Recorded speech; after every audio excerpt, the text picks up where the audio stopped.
Et yo les pirates, aujourd'hui on se retrouve pour une nouvelle théorie, j'espère que vous allez bien, je suis en forme, j'espère que vous êtes en forme, donc on commence direct parce que là j'ai la pétoche totalement. Alors c'est parti, je vais vous dire pourquoi Kuzan est un membre du Cypherpol 0 et Gis le CP0, ces putains de bâtards qui traquent les gens sans relâche, ok? C'est des bâtards, c'est tout ce qu'il y a à dire, enfin bref. Comme dans les derniers scams, pour ceux qui n'ont pas vu, désolé si je vais spoiler, donc poussez un peu la vidéo. On a vu qu'une empereur de la PEG, Stussy, la reine des prostituées, je sais plus quoi là, était un membre du CP0. Roblucci, Kaku et d'autres membres aussi également. On a vu que Stussy surveillait étroitement Barbe Noire, putain quel con. Big Mom, excusez-moi. Elle surveille Big Mom pour voir ce qui se passerait dans la T-Partie et qu'est-ce que ça ferait sur le gouvernement mondial, la marine ou le monde encore. Pour moi, Kuzan est un membre du Cypherpol 0 pour une seule raison. Il surveillerait Barbe Noire. Après la défaite contre Akainu pendant la guerre de 10 jours, il n'a pas quitté la marine. Il a intégré le Cypherpol 0 sans mettre au courant le gouvernement mondial. Mais Akainu est au courant et il joue la comédie. D'après vous, comment a fait la marine et le Cypherpol 0 pour arriver sur l'île de Baltigo pour arrêter Dragon et Barbe Noire? Pour moi, Kuzan les a informés. Kuzan, il était en mission. Il est en mission d'infiltration chez Barbe Noire pour tenir au courant la marine et le gouvernement mondial de tous les agissements de Barbe Noire.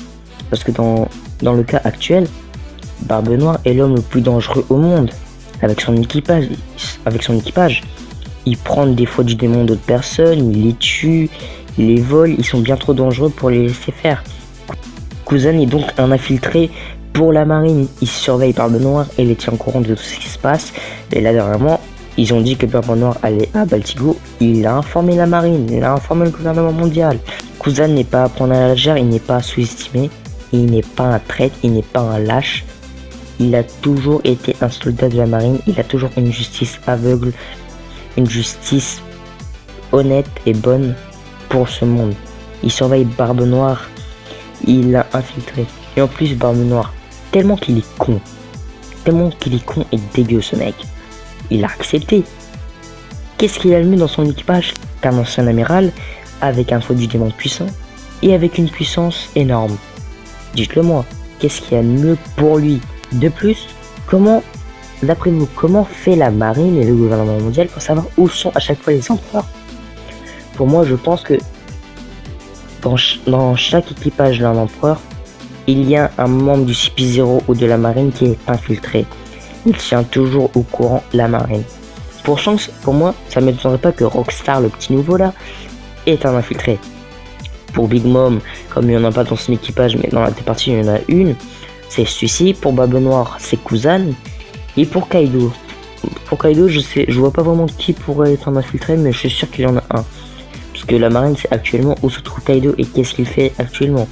Mais ils ont tellement pas les couilles d'aller l'affronter, d'aller le stopper, qu'ils le laissent faire. Après tout, c'est Kaido, un empereur, un monstre, un démon, je ne sais pas, c'est même pas un humain, comme je l'ai dit dans ma dernière théorie, dans l'une de mes théories. Enfin bref. Vidéo partie un peu en couille, je l'admets, avec pas beaucoup d'arguments, je suis désolé, mais les sources d'inspiration en ce moment, c'est pas totalement ça. Faut le dire, hein. Mais bon, bref, j'essayais toujours de faire des vidéos pour vous, de bonne qualité, avec un bon sujet, comme de bons arguments. Et voilà, on se dit à la prochaine pour une nouvelle vidéo. Portez-vous bien, allez, tchou les pirates.